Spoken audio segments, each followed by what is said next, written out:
नमस्ते बच्चों, AB online classes में आपका स्वागत है। आज हम कक्षा 10 के पहले चैप्टर वास्तविक संख्याओं के बारे में पढ़ेंगे, जो आपको बहुत अच्छे तरीके से हम इस वीडियो में पढ़ाने वाले हैं। और इस प्रश्नावली से आपकी बोर्ड एग्जाम के अंदर 5 नंबर के सवाल आते हैं और इस क्लास से आपको कम से कम 2 क्वेश्चन आपको बोर्ड एग्जामिनेशन में मिलने वाले हैं। तो देखो, हम शुरुआत करते हैं आज वास्तविक संख्याओं का।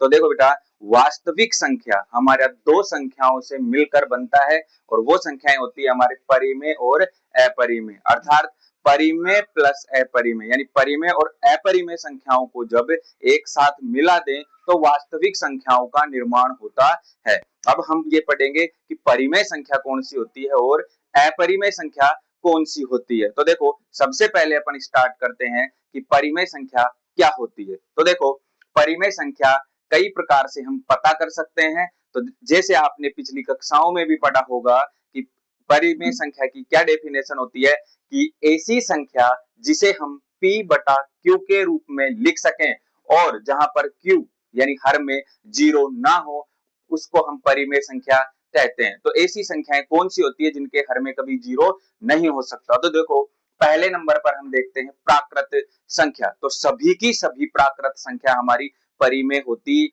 है। ऐसा क्यों होता है? तो देखो, प्राकृत संख्या वो संख्या होती है जिसका प्रारंभ 1 से होता है और अनंत तक चलती रहती है। अर्थात 1 2 3 4 आगे की ओर चलती रहती है। अब इन संख्याओं के हर के अंदर देखो कुछ भी नहीं है, तो हमेशा जिन संख्याओं के हर में कुछ नहीं होता, उन संख्याओं के हर में हमेशा 1 होता है। इसलिए हमारी सारी की सारी प्राकृत संख्याएं हमारी परिमेय संख्या कहलाती है। इसी तरीके से इसका अगला उदाहरण है पूर्ण संख्या। तो पूर्ण संख्या भी हमारी परिमेय संख्या होती है, क्योंकि पूर्ण संख्या की डेफिनेशन होती है कि ऐसी संख्या जो जीरो से प्रारंभ होकर अनंत की ओर चलती रहे। तो जीरो 1 2 3 आगे की ओर ये चलती रहती है। इन संख्याओं के भी हर में कुछ नहीं है, इसका मतलब ये संख्या इनके हर में हमेशा 1 रखती है और ये संख्याएं भी हमारी परिमेय संख्या होने वाली है। इसके बाद अगला उदाहरण आता है बेटा पूर्णांक संख्याओं का। तो पूर्णांक संख्याएं क्या होती है? सारी की सारी तो प्लस की संख्या, सारी की सारी माइनस की संख्या,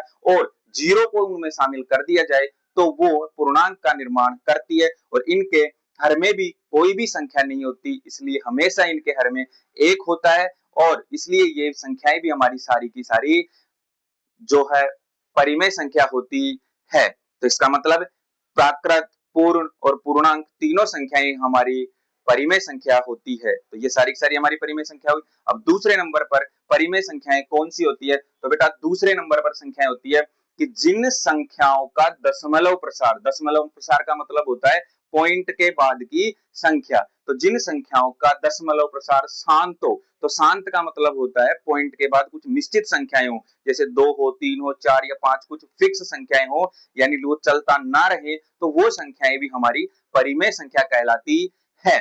तथा अशांत पुनरावृत्ति, अशांत पुनरावृत्ति का मतलब है कि संख्याएं दशमलव के बाद आगे की तरफ अनंत हो, परंतु वो एक पुनरावृत्ति हो, यानी लगातार एक जैसी संख्याएं आती जा रही है, तो वो संख्याएं हमारी परिमेय संख्या कहलाती है। तो देखो, दोनों के अपन एग्जाम्पल देखते हैं कि देखो, पहला एग्जाम्पल है 8.23। तो यहाँ देखो दशमलव के बाद में फिक्स है 2 संख्याएं हैं, तो इसका मतलब ये हमारा शांत दशमलव प्रसार है, यानी दशमलव प्रसार के बाद फिक्स संख्या है, तो ये हमारी परिमेय संख्या होने वाली है।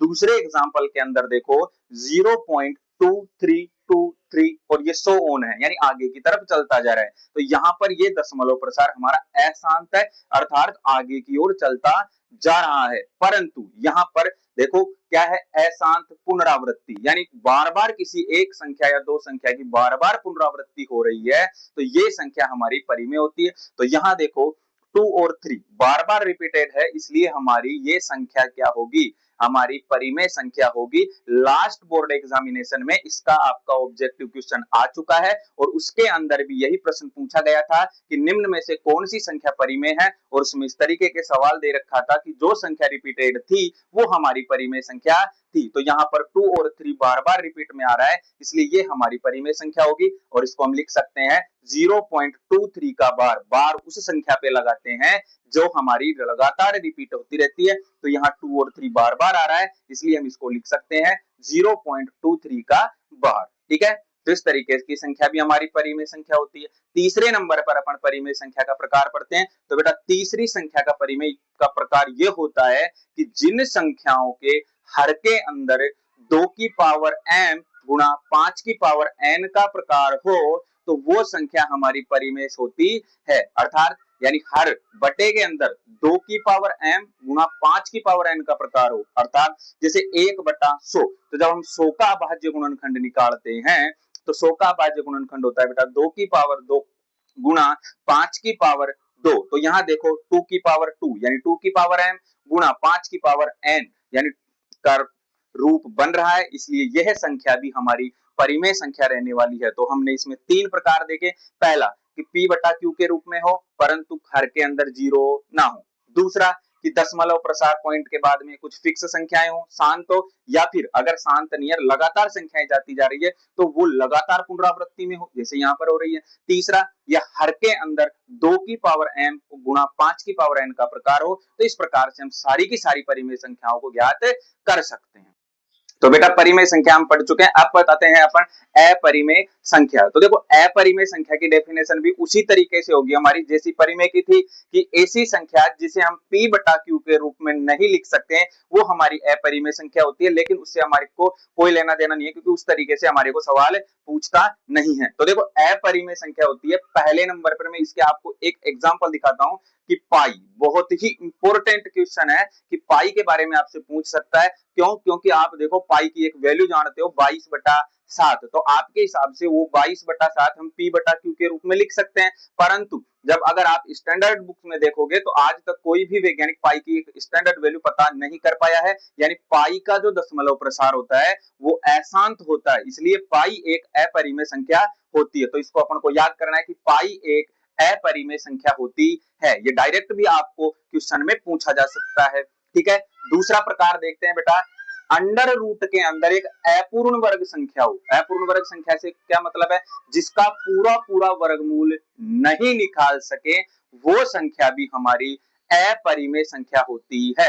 यानी रूट में ऐसी संख्या जिसका हम पूरा वर्गमूल नहीं निकाल सके, जैसे रूट के अंदर 2, तो 2 का हम वर्गमूल नहीं निकाल सकते, इसलिए अंडर रूट 2 एक हमारी अपरिमेय संख्या है।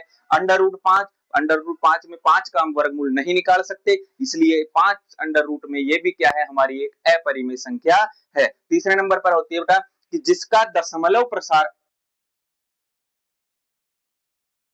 यानी या तो अशांत हो यानी अनंत की ओर चलता रहे, या फिर अनंत की ओर चले लेकिन उसकी कोई भी संख्याओं की पुनरावृत्ति ना हो यानी अनावृत्ति के साथ चलता रहे। तो देखो इसका एक एग्जांपल देखें, 1.2, 3, 4, 5, 6, 7, 8, अब किसी भी संख्या की यहाँ पर पुनरावृत्ति नहीं हो रही है, यह दशमलव के बाद आगे चलता जा रहा है, इसलिए यह संख्या हमारी अपरिमेय संख्या रहने वाली है। तो इस प्रकार से हम परिमेय और अपरिमेय संख्याओं को पढ़ लें। अब हम परिमेय और अपरिमेय संख्याओं के बाद में पढ़ते हैं HCF और LCM। तो देखो हम सबसे पहले इनकी डेफिनेशन समझेंगे, फिर एक एग्जांपल से इसको बहुत ही आसान तरीके से हम इसको समझने वाले हैं। इसका एक क्वेश्चन आपकी बोर्ड एग्जामिनेशन में 100% आता है। तो देखो कि HCF क्या होता है कि संख्याओं में प्रत्येक उभयनिष्ठ, उभयनिष्ठ का मतलब कॉमन, यानी संख्याओं में प्रत्येक उभयनिष्ठ कॉमन अभाज्य गुणनखंड की जो सबसे छोटी घात का गुणनफल होता है वो HCF कहलाता है।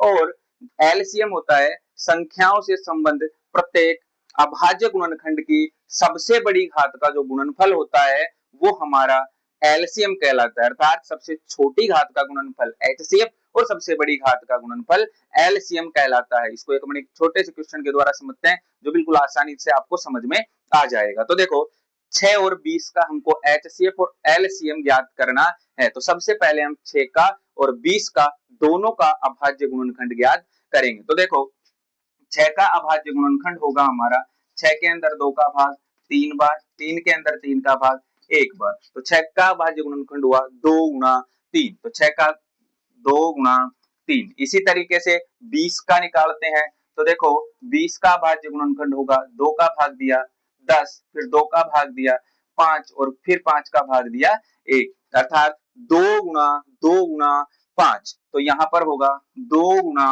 2 गुणा 5, या फिर इसको हम आगे लिख सकते हैं 2 की घात 2 गुणा 5। ठीक है, अब हम निकालते हैं HCF और LCM। तो देखो उभयनिष्ठ या कॉमन, अब दोनों में ऐसी चीज देखो जो दोनों में कॉमन हो वो हमारा HCF कहलाता है। तो देखो 2 इसमें भी आ रहा है और इसमें भी आ रहा है, तो ये अपना एक जोड़ा बन रहा है। तो इसके अलावा देखो 3 इसमें, लेकिन इसमें नहीं है, इसका मतलब एकमात्र 2 हमारा ऐसी संख्या है जो दोनों के अंदर कॉमन आ रहा है, और जो कॉमन आता है वही क्या होता है, हमारा HCF होता है। इसलिए जो 2 होगा वो हमारा HCF होगा।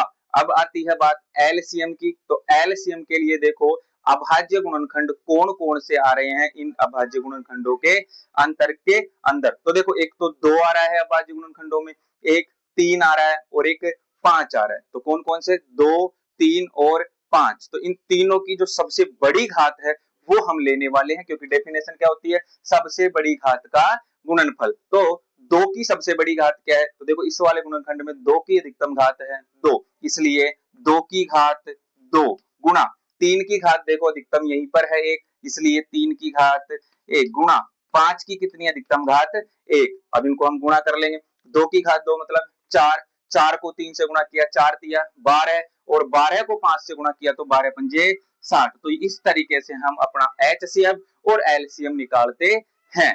ठीक है, तो बच्चों हम HCF और LCM दोनों की डेफिनेशन पढ़ चुके हैं। अब बेटा HCF, LCM और जो संख्याएं होती है जिनका हम HCF और LCM निकालते हैं उनके बीच में एक संबंध होता है, तो उस संबंध को हम पढ़ते हैं। तो देखो दो संख्याएं जिनका हम HCF और LCM निकालें, A और B, तथा उनके HCF और LCM में क्या संबंध होता है, वो ये संबंध होता है A गुणा B बराबर होता है HCF गुणा LCM, अर्थात उन दोनों संख्याओं का गुणनफल और HCF और LCM का गुणनफल एक दूसरे के बराबर होता है। अब इसी तरीके से अगले नंबर पर आती है बेटा सहभाज्य संख्याएं, और ये हमारी बहुत ही इंपॉर्टेंट संख्या है। क्यों, क्योंकि ये अपना 2025 की एग्जामिनेशन में प्रश्न पूछा जा चुका है कि अभाज्य संख्या या सहभाज्य संख्या का HCF क्या होता है। तो हम डायरेक्ट इसको याद रखेंगे कि जिनका HCF 1 होता है वो संख्याएं हमारी सहभाज्य संख्याएं कहलाती है, और सहभाज्य संख्याओं का यदि HCF 1 होता है तो फिर LCM क्या होगा, तो बेटा सहभाज्य संख्याओं का LCM उन संख्याओं का गुणनफल होता है जिन संख्याओं का हमें HCF और LCM निकालना होता है। ठीक है, अब आती है सबसे इंपॉर्टेंट थ्योरम, जिसके आधार पर अपन 1.1 के अंदर सभी संख्याओं का अभाज्य गुणनखंड निकालने वाले हैं, और वो है हमारी अंकगणित की आधारभूत प्रमेय, और उसे 1 नंबर में आपका प्रश्न पूछा जा सकता है। तो देखो अंकगणित की आधारभूत प्रमेय क्या होती है कि प्रत्येक भाज्य संख्या को, चाहे कोई सी भी भाज्य संख्या हो, तो प्रत्येक भाज्य संख्या को अभाज्य संख्याओं के गुणनफल के रूप में अद्वितीय रूप से व्यक्त किया जा सकता है। यानी कोई भी संख्या हो हमारी अभाज्य, मतलब कोई भी संख्या हमारी भाज्य हो उसको हम अभाज्य संख्या के गुणनफल के रूप में लिख सकते हैं। जैसे 60 हमारी एक भाज्य संख्या है, कैसी संख्या है 60, भाज्य। तो अब इसको हम अभाज्य संख्याओं के रूप में कैसे व्यक्त कर सकते हैं, तो देखो 60 का हमने अभाज्य गुणनखंड निकाला, 2 से डिवाइड किया 30, 30 को 2 से डिवाइड किया 15, 15 को 3 से किया 5 और 5 को 5 से डिवाइड किया 1।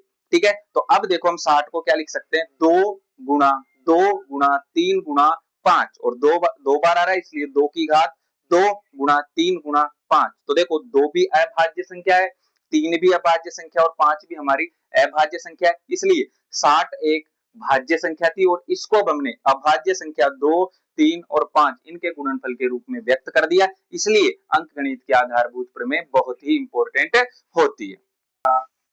तो बेटा संपूर्ण बेसिक कंप्लीट कर लेने के बाद में अब हम 1.1 स्टार्ट करने वाले हैं, जिसका पहला क्वेश्चन है कि निम्न संख्याओं को अभाज्य गुणनखंडों के रूप में व्यक्त कीजिए। इसके अंदर हमको जो संख्याएं दे रखी है उनको अभाज्य गुणनखंड के रूप में लिखना है, जो हम अंकगणित की आधारभूत प्रमेय के अनुसार लिख सकेंगे। ठीक है, तो पहले नंबर पर हमारी संख्या दे रखी है 140। तो सबसे पहले हम 140 का अभाज्य गुणनखंड निकालेंगे। तो देखो 140 का अभाज्य गुणनखंड होगा हमारा 140 हमारी सम संख्या है, इसलिए एकमात्र सम अभाज्य संख्या 2 से ये डिवाइड होने वाली है या विभाजित होने वाली है। तो देखो 140 होगा 2 से कितनी बार, 70 बार। अब 70 किससे होगा, फिर भी ये 2 से होगा, कितनी बार, 35 बार। अब 35 देखो एक विषम संख्या है जो हमारी किससे डिवाइड होगी, देखो यहाँ इकाई अंक 5 है, इसलिए यह 5 से डिवाइड होगी।